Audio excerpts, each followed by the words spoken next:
तो thank you so much. मैं नेता नहीं बल्कि आप सबका बेटा हूं, इसीलिए दिल की बातें कह जाता हूं। आजकल जितने भी एनडीए के लोग हैं सब लोग खेसारी को टारगेट कर बैठे हैं। यहाँ तक कि हमारे पिता तो माननीय मोदी जी भी छपरा में खेसारी को हराने के लिए आ गए। जो लड़ के बड़ा हुआ है उसको कोई हरा सकता है?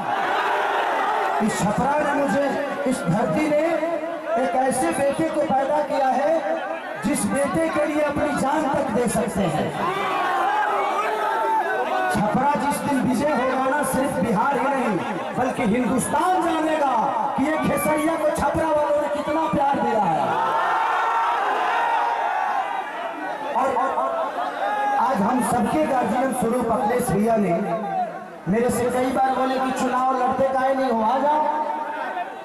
मैं बोला कि भैया मैं राजनीति में नहीं आना चाहता था। कोई बात नहीं, आप करो, जहां हो खुश रहो।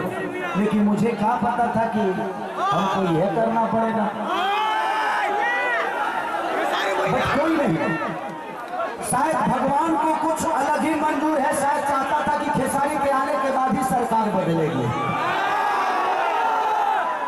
और हम इतने तंग आ चुके हैं कि मोदी चाचा सिर्फ आज से 20 साल पहले गुजरात जो था, आज गुजरात जाके देखिए, गुजरात आज स्वर्ग की तरह दिखता है। तो सिर्फ इंडिया में एक ही शहर है जिसका नाम गुजरात है, और बिहार लबारिश है। बिहार के माँ बाप से उनके बच्चों को दूर भेजने के लिए ट्रेन देते हैं आप, उनके पत्नियों से दूर भेजने के लिए ट्रेन देते हैं, उनके बच्चों की शिक्षा के लिए कुछ नहीं करते। मैं इनसे यही पूछता हूँ कि भाई ये बताइए कि मंदिर बनाइए, मस्जिद बनाइए, गुरुद्वारा बनाइए, सनातन अपनाइए, लेकिन रोजी रोजगार खातिर का ट्रम्प को वोट देने जाएंगे? क्या बनाइए? हम लोग के लिए फैक्ट्री कौन बनाएगा? हमारे बच्चों के लिए शिक्षा का व्यवस्था कौन करेगा? हम यही सवाल कर रहे हैं। जब भी चुनाव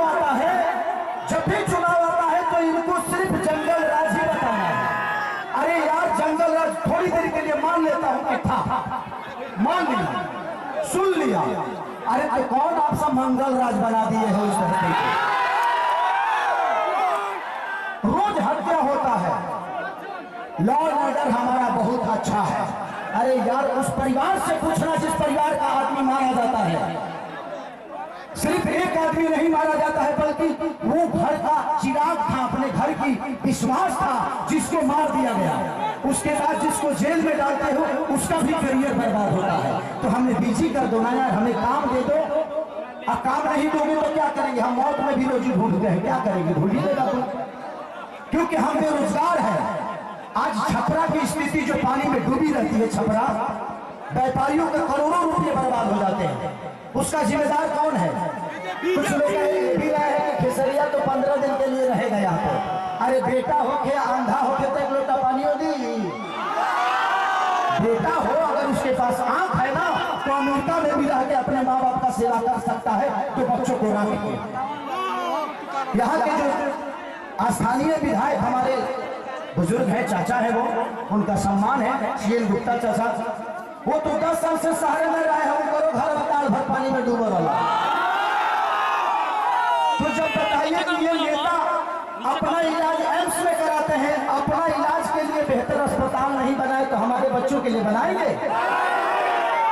इनके बच्चे अमेरिका में पढ़ते हैं, जब ये अपने बच्चों के लिए बेहतर स्कूल नहीं बनाए तो हमारे बच्चों के लिए बनाएंगे? आज 20 साल से एनडीए की सरकार है। कोई बता दे कि एक भी फैक्ट्री हमारे बिहार में लगी है? लगी है? लागल बा? लागल नहीं थे, लोग यहाँ से भागल बा। अब जाके बिहार जागल बा। खेसरिया पागल बा जी। नवत करे एगो हमारे बड़ भाई है, मानिए रवि भैया, वो महादेव है।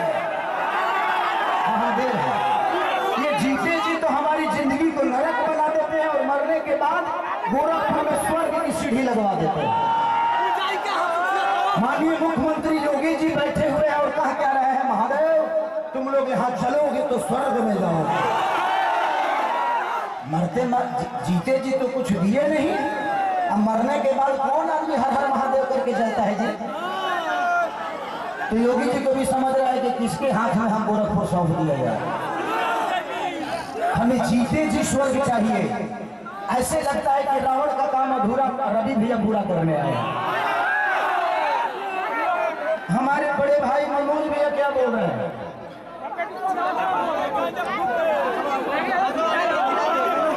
तो ये सारी चीजें हैं। ये अब्दुल्ला कोई बात नहीं, बड़े भाई छोटे इस बात पर बताइए।